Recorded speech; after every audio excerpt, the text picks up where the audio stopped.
Hey, Brian here. Glad you are riding along. Hopefully we learn something together, or at least kill some time. The sign says Logan. It said other things. This is the Logan County seat, down in the bottom along the Guyandot, the hills coming up steep on every side. It looks like a lot of southern coalfield towns. Brick, a river, a railroad threading the narrow ground. But Logan has done something most towns never do. It changed its name 3 times. When the first surveyors came through in the 1780s, they just called it what they saw, the islands of the Guyandot. In 1827, they laid out a county seat and named it Lawnsville, after Anthony Lawson, an early merchant. Then, in 1852, the town reorganized and renamed itself Aracoma, after a legend said to be the daughter of the Shawnee leader Cornstalk, killed by settlers around 1780. And then, in 1907, they changed it one last time to Logan, after the Mingo chief.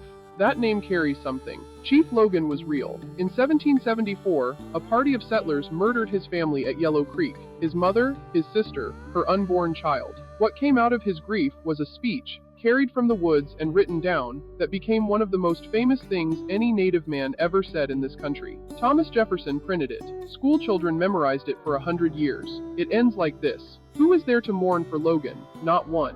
So, in 1907, a West Virginia coal town reached out and took, for its own name, the name of a man whose most famous words were a lament for a family murdered by people like the ones doing the naming. Twice, at the end, they reached for the name of a native figure destroyed by settlers. Aracoma, then Logan. You can read the whole 19th century in that list. What the town was about to become was coal.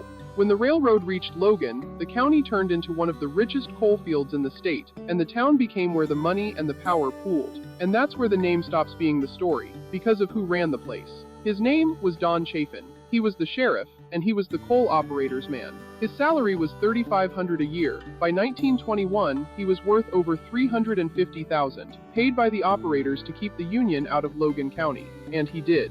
It came to a head in the summer of 1921. Around 15,000 armed miners marched south, and to get where they were going, they had to come through Logan County. Chafin was waiting on the high ground at Blair Mountain with a private force close to 2,000 and chartered biplanes loaded with tear gas and homemade bombs. It became the largest armed labor uprising in American history. It ended only when the U.S. Army came in, and the miners went home. Who is there to mourn for Logan? The town took the question for a name, and then spent the next century answering it the hard way.